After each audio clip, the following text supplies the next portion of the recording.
Video. ఈ YouTube channel పేరు Jagadish Joshna vlogs. ఇదే పార్ట్ 1. ఇప్పుడు మా చెల్లెలు కొన్ని శ్లోకాలు చెప్తుంది. దాంట్లో ఇది పార్ట్ 1. ఇది ఫస్ట్ విఘ్నేశ్వరుని చెప్తుంది. శుక్లాంబరధరం విష్ణుం శశివర్ణం చతుర్భుజం ప్రసన్నవదనం ధ్యాయేత్ సర్వవిఘ్నోపశాంతయే అగజానన పరమార్కం గజాననమహర్నిశం అనేకదంతం భక్తానాం ఏకదంతం ఉపాస్మహే. డైలీ చెప్పిన శ్లోకం మీకు నచ్చినట్టయితే please like, share and subscribe. ఇలాగే కొన్ని వీడియోస్ చేస్తాం.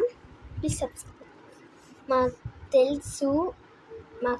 తెలిసిన శ్లోకాలు 13 ఉన్నాయి కాబట్టి మేము 13 కూడా ట్రై చేస్తాం. ఇప్పుడు చాలా చీకటి అయిపోయింది, అందుకే 2 లైట్స్ వేసుకున్నాం. ఓకే.